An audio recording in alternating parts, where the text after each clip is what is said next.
Yo, what's up mga Odoy TV Sports? Welcome back dito po sa ating channel natin pag-usapan. Nandiyan na, and of course, shoutout ko kayo. Alright, mabilis lang po to.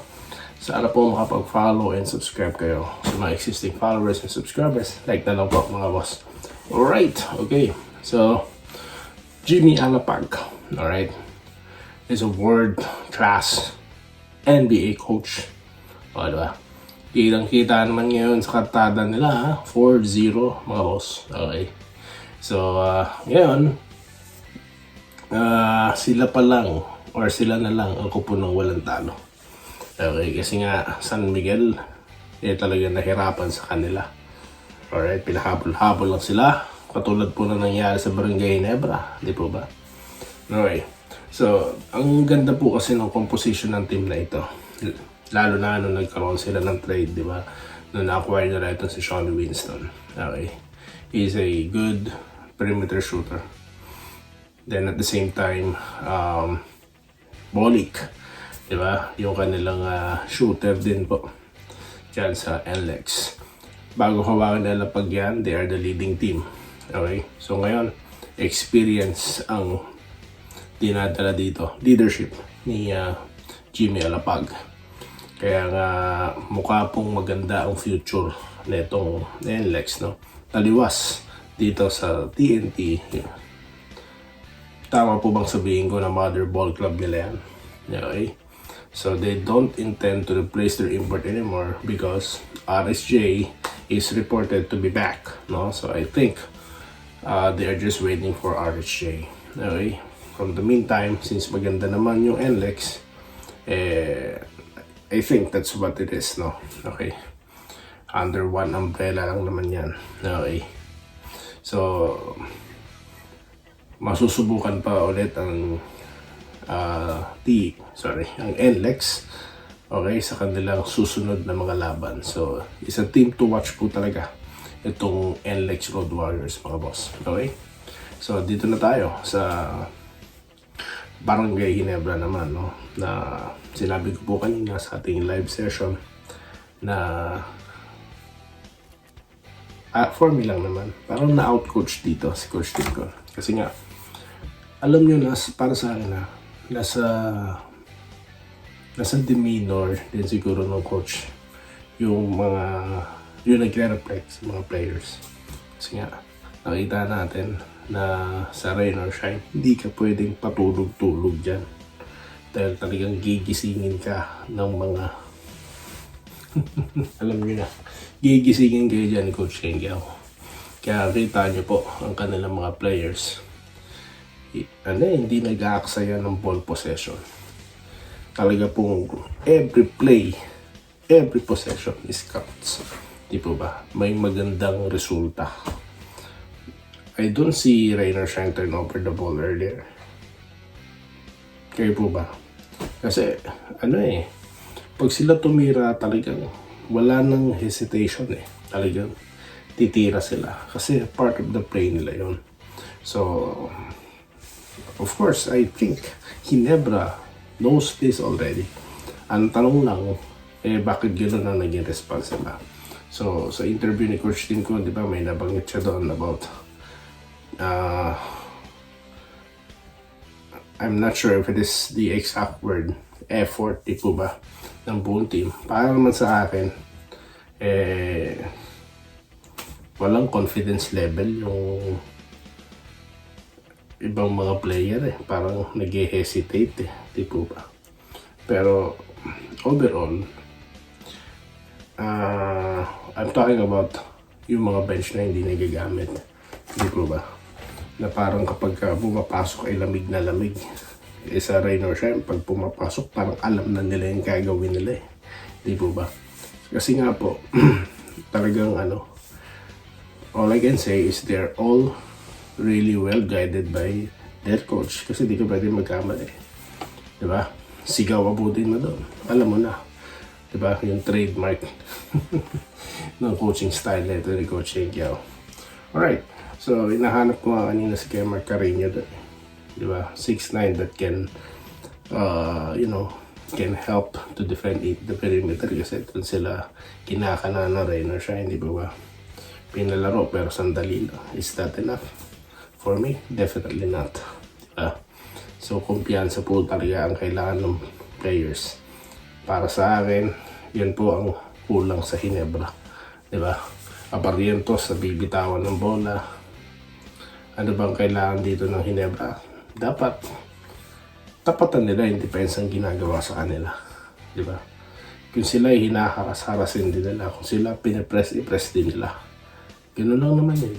So, tama din dun si Coach Tim ko na, pero nasa sa kanya yan eh. Once na sabihin niya yan, I don't think the players will not follow. Diba?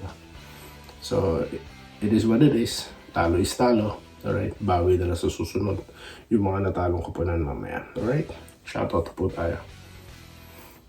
Okay, so sa members only po natin, may mga finisher po tayo doon guys, no? Okay, so maraming salamat po sa inyong patuloy na pagiging miyembro, okay, ng ating channel mga boss. Okay, so ito na. Alright, so si Sir Archie Makilang, shoutout po sa inyo. Okay, Romulo Macaraeg, good day idol, gabayan, more power, salamat po sir. Vincent Nava, good day. Okay, talo tayo kabayan. Yes, we always congratulate, no, kung sino yung winning team there. They deserve that. Okay, alright, hindi tayo kay Andesito ng Taso. Nasa rin na shine yung swerte idol. Yun nga po sinasabi ko na ano po, I don't believe sa mga swerte-swerte na yan. Pachamba-chamba. Hindi po ako naniniwala dyan. Kaya nga kailangan mag-practice. Diba? Para, kasi ultimo free throw na lang sa Ginebra, minimintis. So, yun lang naman eh. Sa Raynor Shine kasi, tulad na sinabi ko kanina, praktisado sila. Alam nila ang gagawin nila. Kabisado nila yung galaw ng bawat isa. Kada pasa nga, ititira na lang eh. Diba? So, bakit gano'n? Eh, hindi po masyadong malagkip ang depensa. Dapat pagka gano'n, alam mo na si Keelan Johnson, hindi mo pwedeng pakawalan sa labas eh.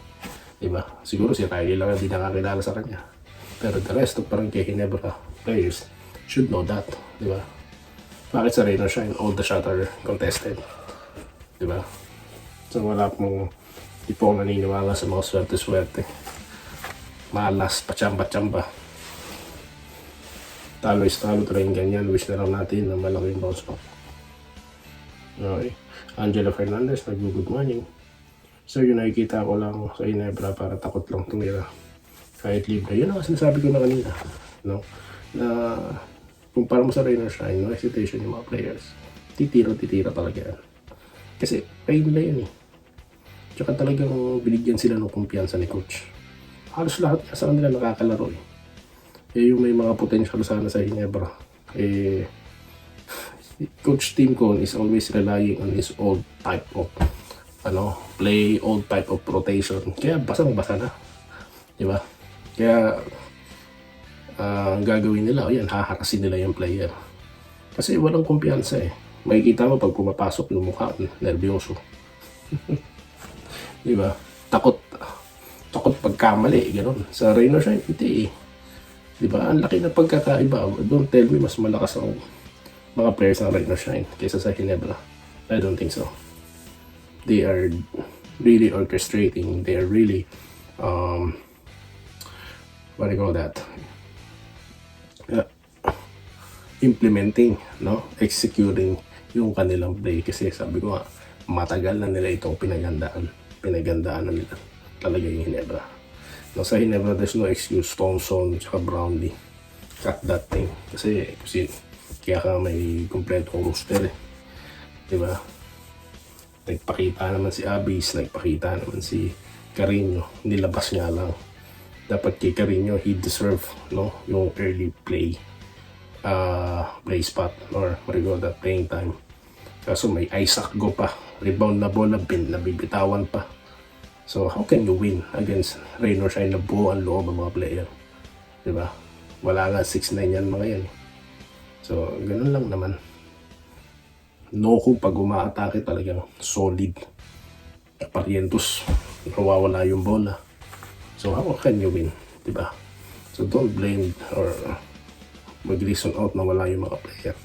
I don't think so. Nakakayamot sa Ginebra ang laro ngayon. Kasi Yung fire burning yun ang inaantay natin di ba? Sabi ko nga sa inyo, kung napanood nyo yung content natin, di ba? I don't expect Rain or Shine will play like Blackwater. Di ba? They will always play hard on defense and offense. Kaya sa Ginebra parang parang every game nila playoffs babawi ulit sa susunod, baka hindi. Every game there is like a playoffs, dapat ipanalo, no? Bakit ako ganito magsalita? Because I know Ginebra players can do more, no? Because of the talent of their players, di ba? Bakit napunta si Odjan? Scorer yan, di ba? Si Jeremiah, pag napunta dyan, shooter yan. Oh, di ba? So yun lang naman yun. Anyway, shoutout po sa inyong lahat sa mga nag-comment. Maraming salamat po. Babalikan ko po kayo sa susunod na content natin. Maraming salamat po guys. Enjoy the day. Keep safe. Salamat po sa panonood. Subscribe na para sa mga susunod na basketball at boxing videos.